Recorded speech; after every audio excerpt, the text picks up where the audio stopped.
Welcome to Off the Wall. My name is Trey. Thank you so much for taking the time to be here today. We're rolling guest free this week, but we've got plenty to talk about coming off of the Arizona Trifecta this past weekend, where we were in the building for 3 IFL games in 2 days in one state in Arizona. So we'll dive into those games. We'll talk about the experience of hustling from one game to another and to the next, and some of the stuff that we experienced along the way. We'll dive into some NAL action from this past week, and then we'll preview the weekend of football ahead of us.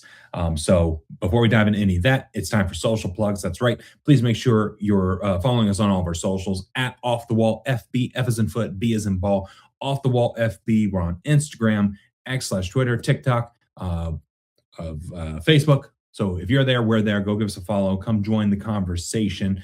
We got a fun weekend of indoor football action ahead, and then we've got the AF1 kicking off in a couple of weeks. So we've been knee deep in it. We're about to be waist deep. We're about to be shoulder deep. We're about to be in it across multiple leagues, and couldn't have asked for anything more than that. So if you're watching on YouTube, hello, thank you for being here. Please make sure you're subscribing to the channel, commenting, liking, all that stuff. Comment wise, let me know what game you're looking forward to the most this upcoming weekend. We've got some really interesting matchups in both the NAL and the IFL ahead. So let me know what game you're looking forward to the most for, I believe it's IFL week 4 and NAL week 5, I want to say. So yeah, let me know in the comments there. And if you're listening on Spotify or Apple Podcasts, thank you for doing that as well. Please rate the show 5 stars preferably, but I trust you and your judgment. You are kind, you are smart, you will do the right thing. So like the episode, share it with a friend, all that stuff. offthewallfb.com. We've got the weekly blogs going now about picks blogs. We're 6-4 on the year against the spread in the IFL. So pretty good. Hoping to build off of that and get to a better spot than we were last year. We did finish above 500. So a little pat on the back there, but I think we can do better this year. So we're off to a strong start. And then royalretros.com, we've got the affiliate link below. So click through that, use code OFFTHEWALL for 10% off your purchase, and let me know what you end up getting and what cool things they got there. Got a couple things we're working on as well down the pike for some more affiliate stuff that I think you guys would really be interested in. So time will tell. We'll have to wait for all the pieces to fall into place for that. But let's dive into some IFL action. As we mentioned, the Arizona Trifecta this past weekend went to home games for the Arizona Rattlers, the Northern Arizona Wranglers, and the Tucson Sugar Skulls all in one weekend. The stars aligned beautifully for it. We started off in Glendale, Arizona for the Rattlers home game against the San Diego Strike Force. Ended up leaving a few minutes early just because it was about a 90-minute trek up to Prescott Valley where Northern Arizona plays. Arizona had that game in hand with a couple minutes left, so we were able to leave a little early and got to Jacksonville versus Northern Arizona a few minutes after kickoff. So we left about 5 minutes left on the clock in Arizona. We got to Northern Arizona after about 5 minutes had expired in the first quarter. So saw about 55 minutes of game action in both of those games. And Arizona Rattlers home arena experience was really cool. It was really awesome. Great arena, a great complex where the arena is located. I didn't realize it was that close to the Arizona Cardinals NFL stadium. Really entertaining area of town in Glendale where they play. And like I said, the arena was top notch. Being able to meet some of my San Diego friends and some of my Arizona friends on each team and connect with some league folks and meet some fans of the program and some people that follow us along on socials was really cool. Being able to connect with them and just being able to talk indoor ball was really great. And Rattlers home game experience was really awesome. They do it right there.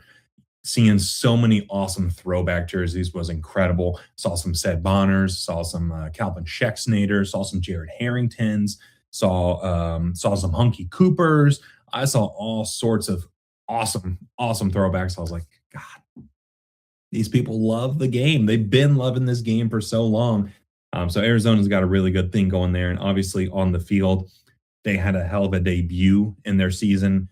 Beating the San Diego Strike Force 49-27. So in this one, It was a back and forth game in the first half, but San Diego just came up short a few times, and they had the ball at the 1 yard line on multiple drives that ended up with 0 points. Um, it's hard to beat the Rattlers when that's going to happen to you. Then offensively, the wide receiver group for San Diego, they got to perform better. They got to do a little bit better. They had one or two passes that deflected off of the receiver's hands and into the hands of the Arizona Rattlers for an interception. So when you have two drives stall out at the one with no points and you have multiple interceptions, it's usually not a good recipe for success unless your defense is playing absolutely lights out. And Max Myler, quarterback for Arizona, picked up right where he left off last year, playing for Green Bay, where he won the IFL MVP in 2025.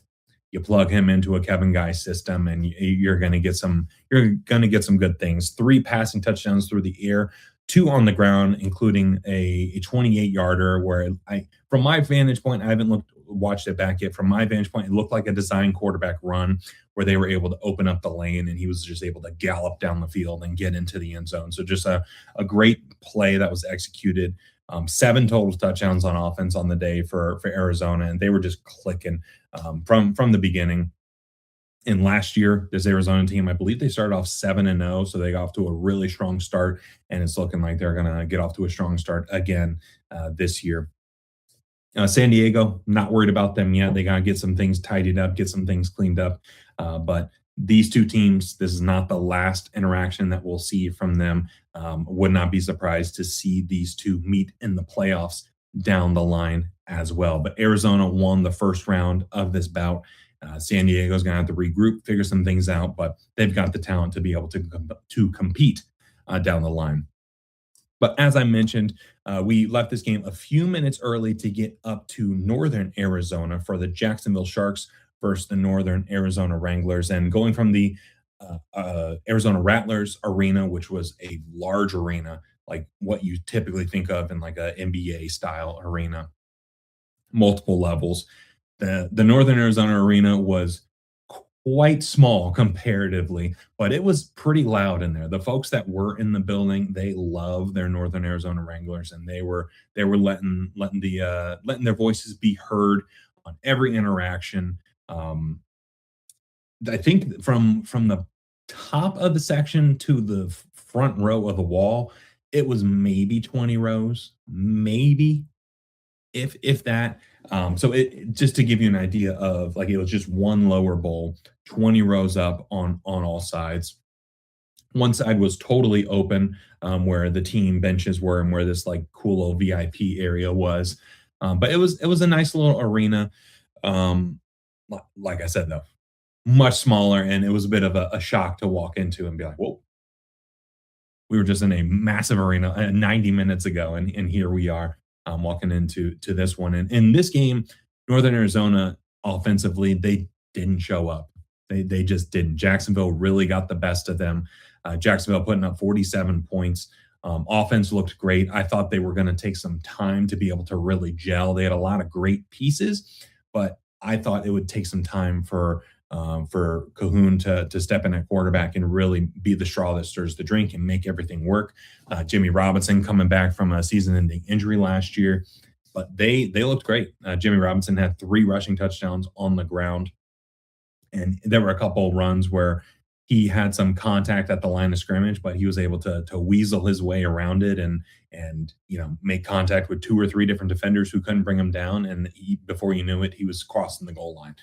So Jimmy Robinson is looking like the Jimmy Robinson of old, and James Cahoon did a great job of stretching the field and really delivering passes downfield to open things up and keep the defense honest, where you can't just stack the line of scrimmage and try to suffocate the running game because you open yourself up to the threat of the deep ball through Cahoon. So the Jacksonville offense looked great in this one. Mark Orozco, he connected, I think, on one deuce, but there were a couple that looked like they would have gone through if the roof of the building was a little higher. I think he had like 3 or 4 kickoffs hit the roof, and you could tell there's some visible frustration there. But defensively, the Jacksonville Sharks played really, really well, and combined with Northern Arizona kind of missing the mark a little bit. It was just a rough night for Wranglers fans there, where they jumped out to a quick lead in the first quarter, but then it was all Jacksonville from there. I think there was 25 minutes that lapsed in the second half where this Northern Arizona team did not score points at all. Just didn't score. Quarterback wise, Ramon Atkins Frazier looked like he was on a different page than his wide receivers at times, where wide receivers were running one route combination and the ball was going elsewhere. Like, for example, there were multiple times where wide receivers on the left hand side, one was running a short route, one was running a deeper one. The ball would be delivered in between them, as if either the throw was way off, the routes were way off, or maybe a combination of both. And that happened all throughout the game, and it was just frustrating from a Northern Arizona fan experience or fan perspective, because it's like, God, this is the second game. Like, these are first game mistakes that we're making in the second game. But it looks like they'll be getting Kobe Smith back in the next week.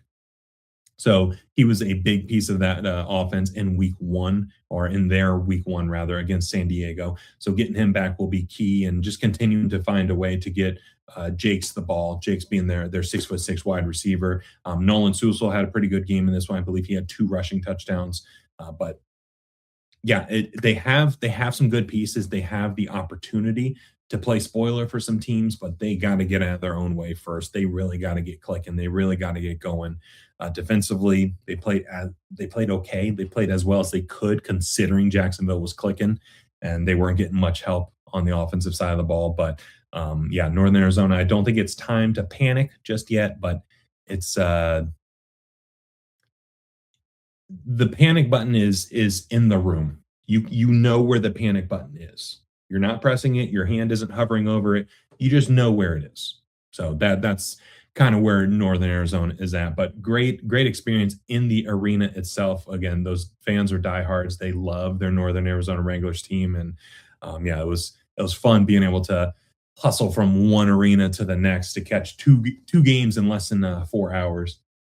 But the next day, we ended up going over to Tucson for the Vegas Nighthawks versus the Tucson Sugar Skulls. On the way to that one, I was watching the Tulsa Oilers versus San Antonio Gunslingers game on my phone.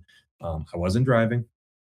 I was being safe. I was being very safe. But touching on this Tulsa Oilers San Antonio Gunslingers game, this was an ugly one in the first half, where for 28 minutes, there were 3 points scored by the Tulsa Oilers, where the opening drive, Tulsa got all the way down the field, got rejected on a 4th and goal. San Antonio was trying to get down the field, couldn't do much with Fred Payton at quarterback. They eventually made the switch to Joaquin Colazo, and he really started to get some things going, but it was almost too little too late at that point.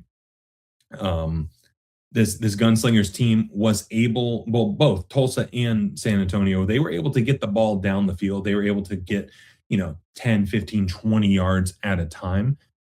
But just punching the ball in for that last quarter of the field proved to be quite a challenge for both teams, where as the field shrunk, it got increasingly difficult for these offenses to function. And you take away a defensive touchdown for Tulsa, where Joaquin Colazo was in the end zone, drop back to throw it. Well, he's a lefty. So So he dropped back to throw it, and the ball just slipped out of his hand. Tulsa recovers it. You take that away, it's a tie game, 22-22 at the end. So San Antonio, they did their best to fight back in it, but ultimately Tulsa's defense was able to make the right stops at the right time. Bailey Hale was able to open up the scoring for Tulsa, and he was the only person that scored points through the kicking game of all things. Through the first 28 minutes, only 3 points scored, which is absolutely crazy. But this was also the first game that we saw TJ Edwards back at quarterback since his injury in 2025, and he looked pretty good. Throwing the ball, he looked pretty good. Being able to deliver, we really didn't see any patented TJ Edwards runs. Like, we didn't see it like, oh boy, here we go. He's going to bust this one open. He's going to juke and jive all over the field.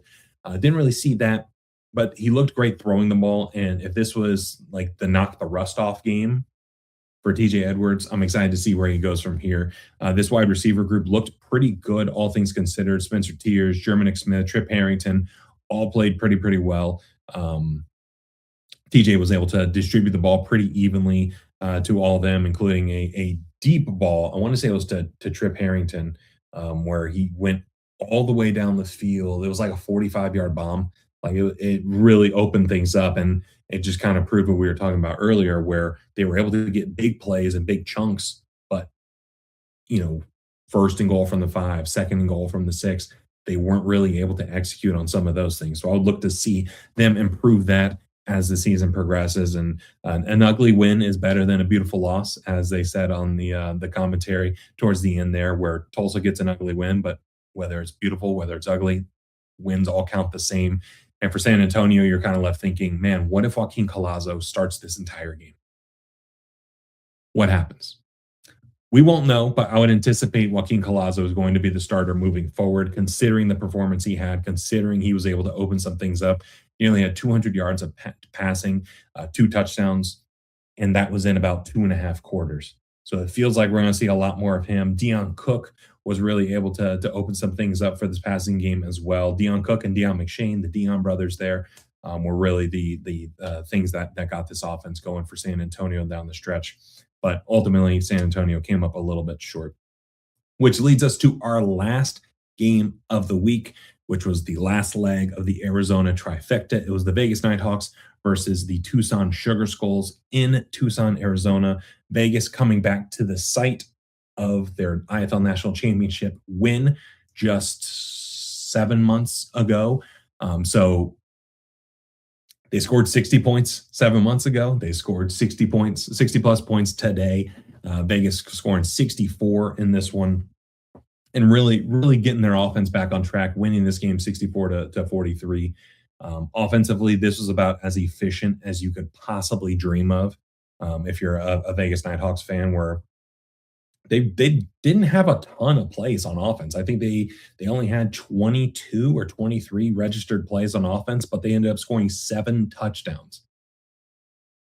So 7 out of 22, that's roughly 33%, a little less than a third. So a third of all your plays ended up as touchdowns, which is just crazy. They were able to score, I think, 42 in the first half.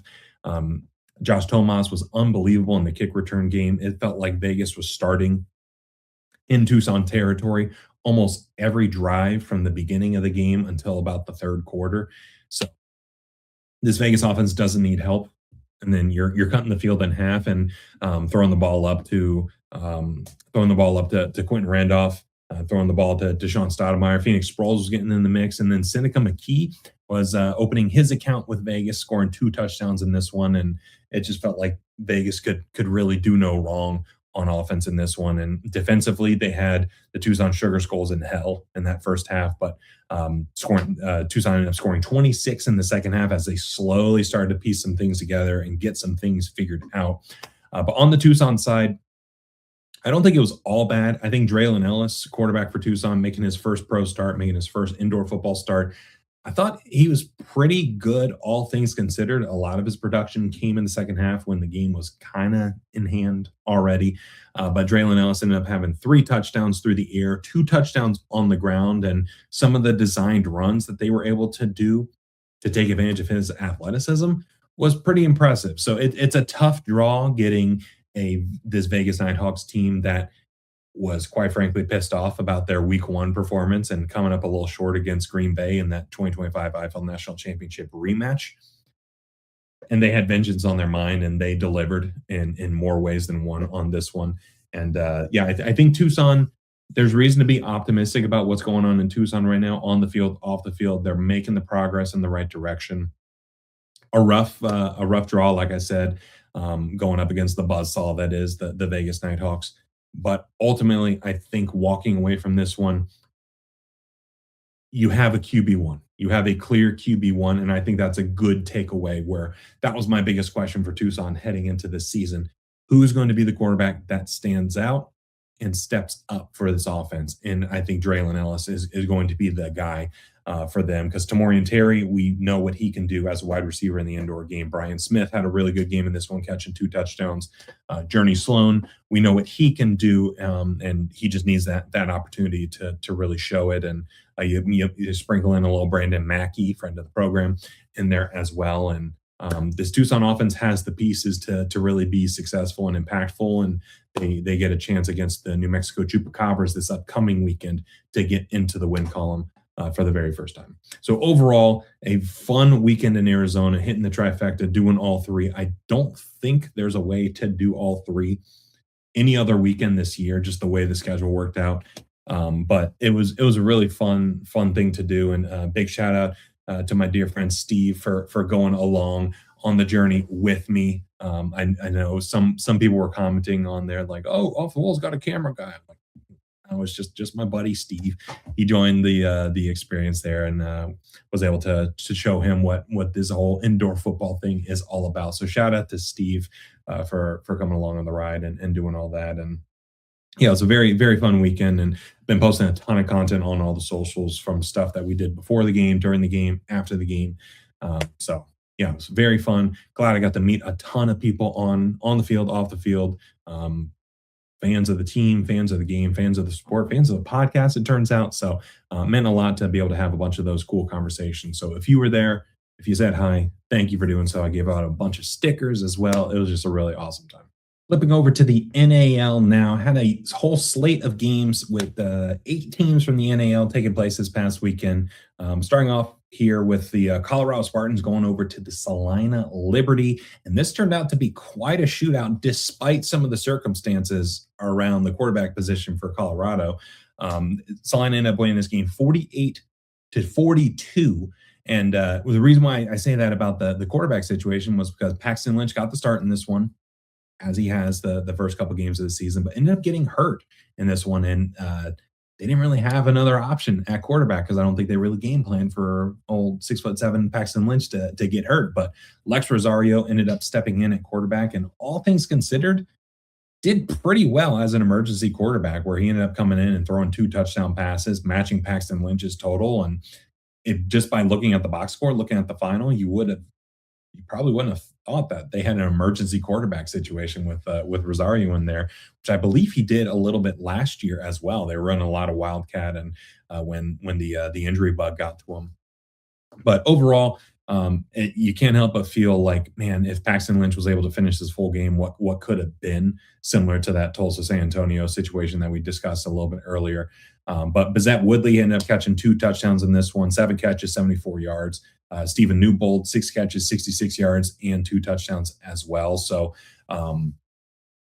again, despite the quarterback situation, they were close. They kept this one a lot closer than you would realize. Colorado ended up signing Javin Kilgo for this upcoming weekend, so they will have a true quarterback in the mix, and they'll be able to put Rosario out back at wide receiver. So we'll see if do they include him in the running game a little bit more? Do they stick with Devontae Jackson at running back, and then have the trio of Bazette Woodley, Lex Rosario, and then Stephen Newbold out at wide receiver, and figure out a good rotation there?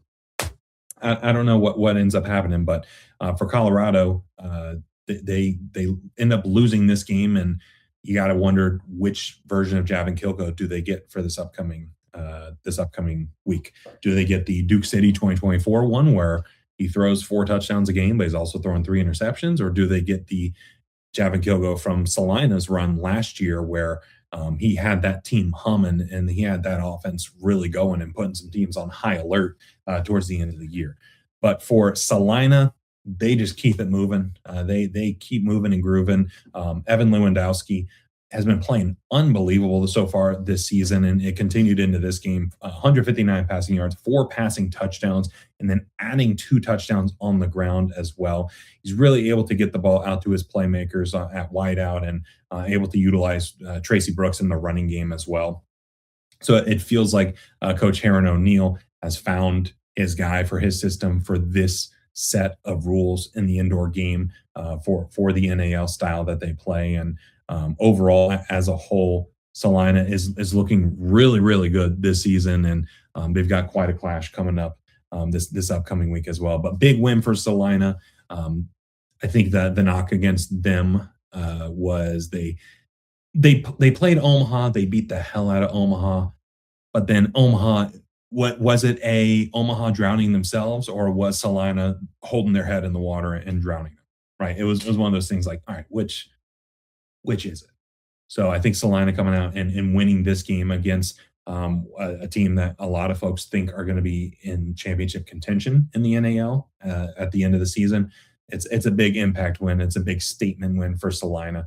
So big shout out to the Salina Liberty for making the adjustment back to the indoor rules and coming out and swinging a fist and not being afraid to initiate some contact with some folks on the chin. But moving over to the next game here, we've got the Louisiana Rougarou versus the Amarillo Warbirds, and in a rematch of, and this might be the first rematch of the season in the NAL. Louisiana walks away with a 42-23 victory. So for Amarillo, they got a new quarterback in the mix. They ended up signing Blaine Espinosa, who spent some time in Jacksonville last season, I think in training camp a little bit this season, maybe a little bit of the end of 2024 as well. But Espinosa stepped in, didn't have a very efficient passing game, ended up throwing 2 touchdowns, but was just 9 of 27 through the air on this one. And Amarillo, you could tell, like, they signed Blaine Espinosa the week of, and they were a little rusty. They didn't look great.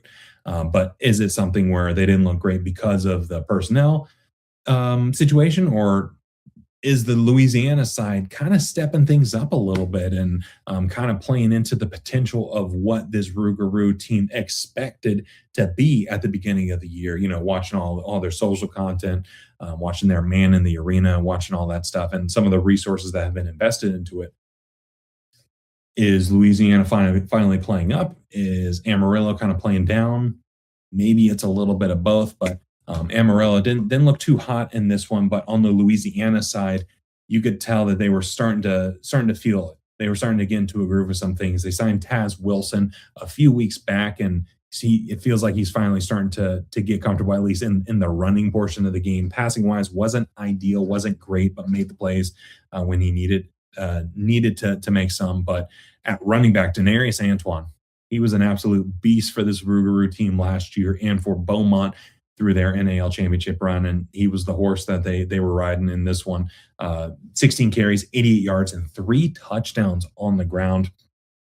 And he was really the motor that kept things going in this game and really controlled the pace of the game and almost single-handedly outscored the Warbirds by himself.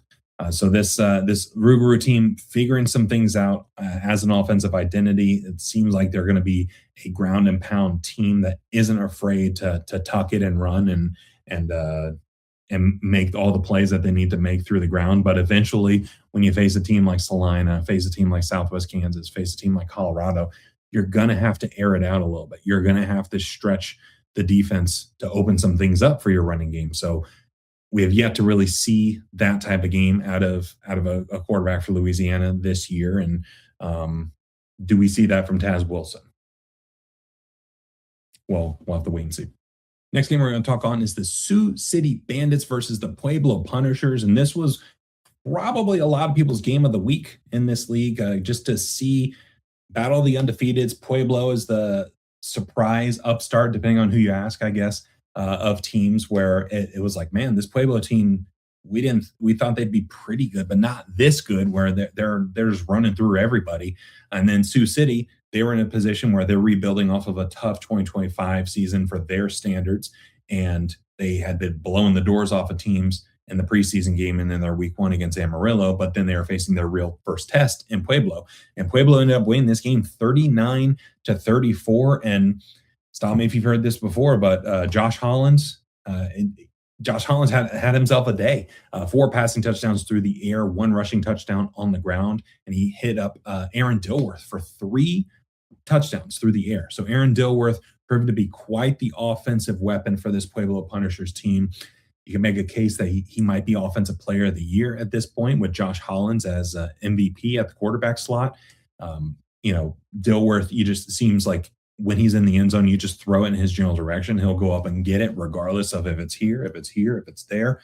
He goes up and gets it. And this offense for Pueblo, is really flowing through Josh Hollins, and you kind of get a similar feel from this Pueblo team to what you got from the Beaumont Renegades last year, which makes sense when you consider who the play caller is. It's Clint Solomon, who was the play caller for Beaumont last year. He's the co-head coach and play caller on offense for this Pueblo team this year, and he's done a really good job of mixing things up and finding ways to be impactful. Week one it was through Joel Shaw on the ground and through the air. Week two it was really leaning into the strengths of Josh Hollins through the air. And then you fast forward to this week, it's a little bit of both for Josh Hollins, where they're able to attack through the air and then have him tuck it and run 57 yards on the ground, 168 yards through the air. Just having quite a season so far, and he's got to be the MVP frontrunner for the entire NAL, not just for this Pueblo Punishers team. But flipping over to Sioux City, Verlin Breed got the start at quarterback for the Sioux City Bandits in this one. Had an okay game, all things considered, 11 for 21, 85 yards, a passing touchdown, and an interception. Running the ball on the ground, Jeff Mack was able to get into the end zone, 9 carries for 35 yards and a touchdown. But Verlin Reed was able to get 2 on the ground as well, 10 carries for 55 yards and 2 touchdowns. So a common theme that you see amongst a lot of teams, basically every team outside of Salina and Pueblo at this point, is a heavy focus on the ground attack because they're not really able to do much through the air. And this was another example of that, where you could tell that the dual threat ability of Verlin Reed, it wasn't quite dual. Like it was very much focused on what they can do on the ground, and it just wasn't enough in this one to be able to really take it to Pueblo, or Pueblo just outplayed them on both sides of the ball. Fred Bruno, haven't really seen a ton of production out of him this year. And this was actually like the first game against like a tier 1 opponent, so to speak. Only had 2 catches for 31 yards. Damon Powell ended up being the main target in this one. So this Sioux City offense, it seems like they're kind of figuring some things out themselves, where heading into this season, it looked like Lorenzo Brown was the guy. Verlin Reed gets the start in this one. Where do they go from here? Is Verlin Reed continue to be the guy moving forward? It's Sioux City. I don't think they're out of it by any means, but this was quite a wake up call for them against a Pueblo team that seems to be just like a runaway train on the tracks, and you better get off the tracks, otherwise you're going to get flattened by this Punishers train. That was a terrible analogy, but you know what? I'm sticking with it. And then the last game of the weekend for the NAL was the Omaha Beef going to Dodge City to face the Southwest Kansas Storm, and Omaha lost yet again. Southwest Kansas won this game 34-26, and you just hate to see it. You just absolutely hate to see it. But for Southwest Kansas, Matt Struck kind of struggled in this one, but the fact that he struggled and they were able to win is a testament to how this offense is built and what they're able to achieve with some of the talent they got around them. He ended up going 10 for 25, 2 touchdowns and 2 interceptions and 105 yards.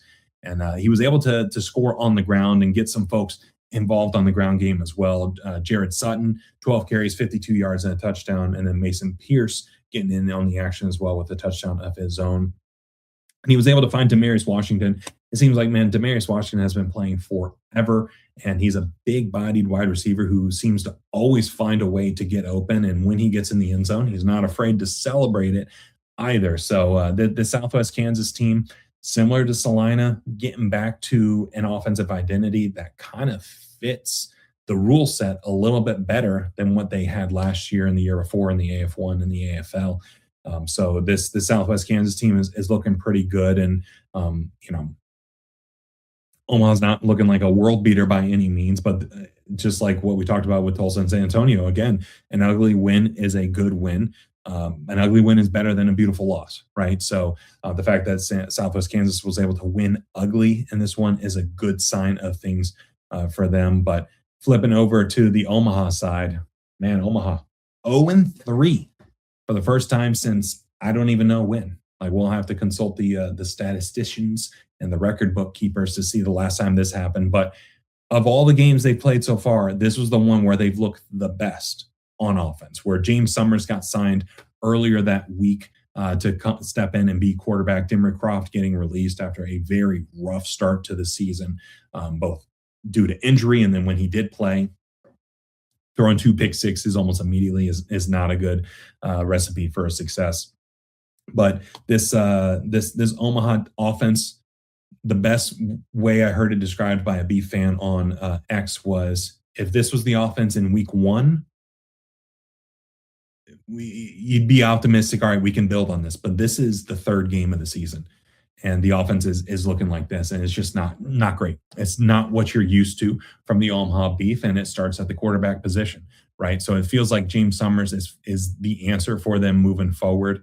Daquan Dudley has stepped up as the wide receiver weapon for this Omaha Beef team. 6 catches, 95 yards, and 3 touchdowns. So he's been bouncing around to a couple different teams in a couple different leagues over the past few years, and seems like he's going to be the guy for this Omaha Beef team going forward. And you're going to have to get like we need more out of this Omaha Beef offense, and I think everyone in Nebraska will tell you that. But it seems like they have to be a little bit more intentional with running the ball. David Ross, 8 carries for 11 yards and a touchdown. Glad you got the touchdown, but 8 for 11, not great. So it seems like there has to be a better emphasis on, getting the play calling dialed in to be able to get these guys in space, because they have talent on the skill positions. They have the talent to be impactful, to be successful. It just hasn't all connected yet, and it just kind of makes you think, like, going back to last season, they fired their head coach that was 3-0 on the year and hadn't lost in 2 years, to now they're 0-3 with their new head coach, and they've lost more in the past 12 months than they have in the past 5 years. Kind of makes you think. Kind of makes you think. Is there not buyer's remorse, but is there firer's remorse? Is that a thing? It is now. You got to start thinking about that. Like, does the Omaha leadership have firer's remorse about their decision?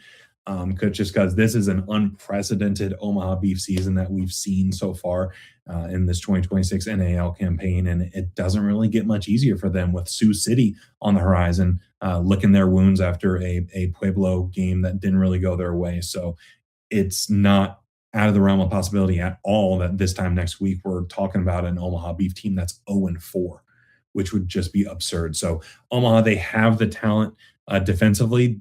I feel bad for this Omaha defense, because defensively they've played pretty well, all things considered. This offense just can't seem to get it going. But James Summers at quarterback seems to be a really good start for them. So it's rivalry week for them this upcoming week, so they got their work cut out for them.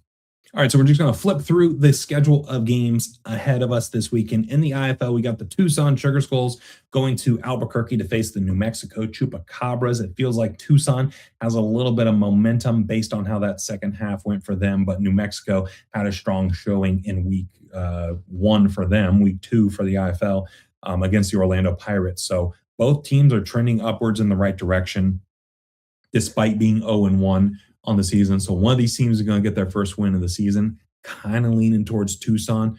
Maybe I'm a little bit biased because I was literally just there in the building for it, but I don't know. Well, we'll see how that one goes. That one's going to be a fun one to watch on Yahoo Sports. And then Green Bay Blizzard versus the Iowa Barnstormers. We've got a team riding the highest of highs in Green Bay at the top of the power rankings, at the top of the coaches poll, versus the Iowa Barnstormers on the opposite end. They're trying to figure some things out with a lot of young pieces. So it feels like Green Bay is going to be the heavy favorite in this one. But can Iowa make it interesting? Iowa has played Green Bay pretty close, a lot closer than you would think over the past couple of seasons, despite Iowa's record. So I think the spread is 12.5 points right now. Still feel pretty good about that if I'm leaning a little bit towards Green Bay on that.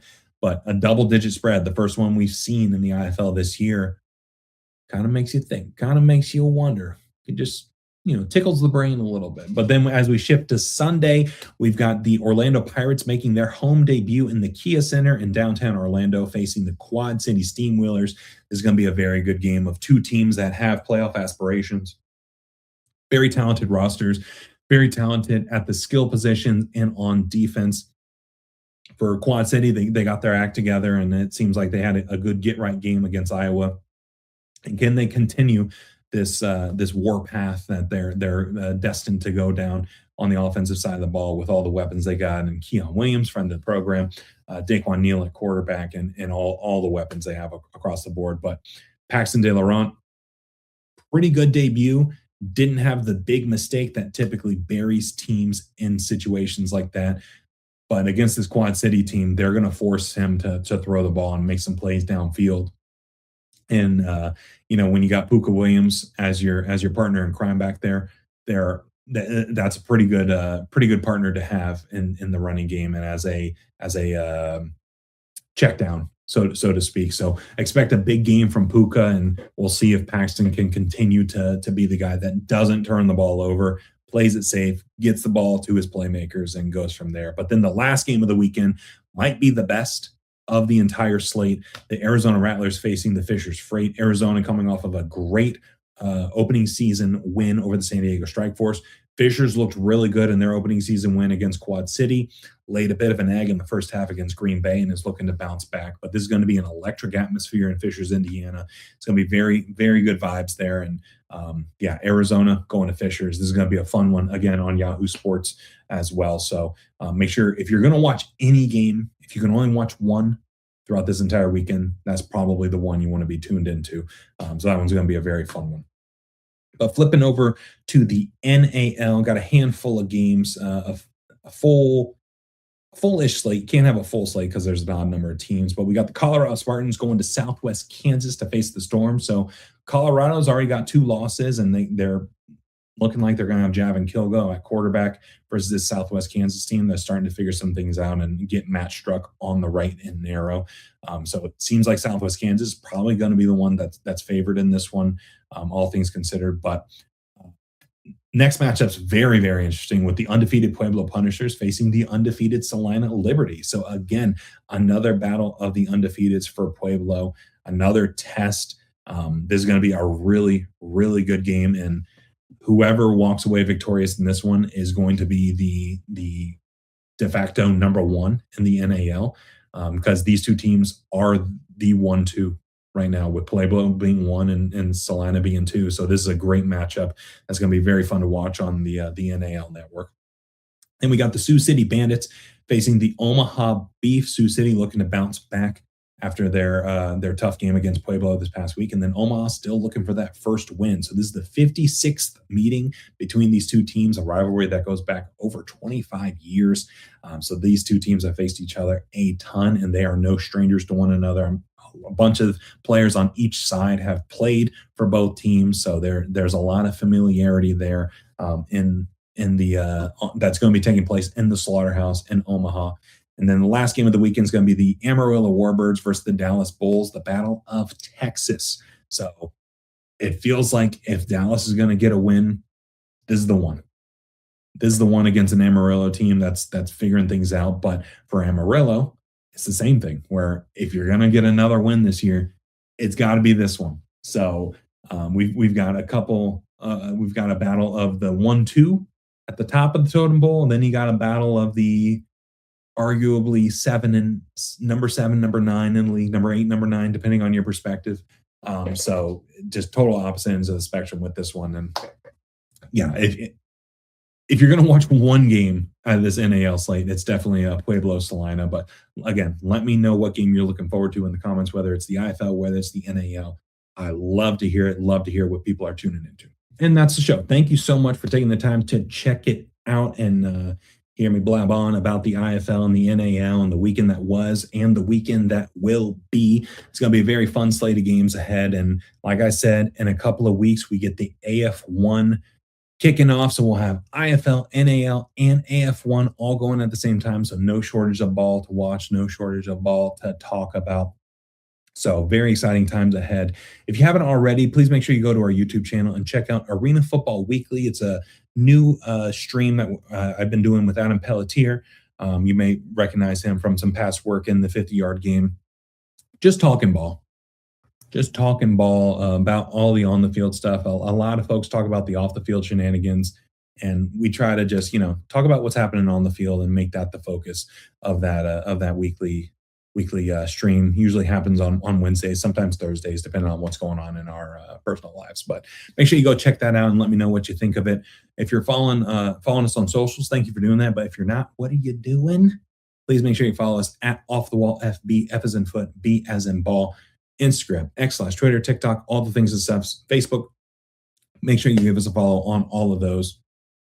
YouTube, like, comment, subscribe, all that. Spotify, Apple Podcasts, rate the show 5 stars, share it with a friend, peer pressure all your friends into liking indoor football. Website, Royal Retros, all that stuff is in the description. You heard the spiel the first time. Thank you so much again for checking it out and taking the time to listen. Only 24 hours in a day. The fact that you chose to spend about 50 minutes here listening to this show this week means a lot. So we'll have a guest on next week. Very excited to record that one very soon. Come join the conversations on socials, and I'm looking forward to this slate of IFL and NAL action this upcoming weekend. Got some banger potential on the horizon. So let me know what games you're watching. Let me know what games you're looking forward to, and we'll see you on social. So take care. Have a great rest of your week. We'll see you next time.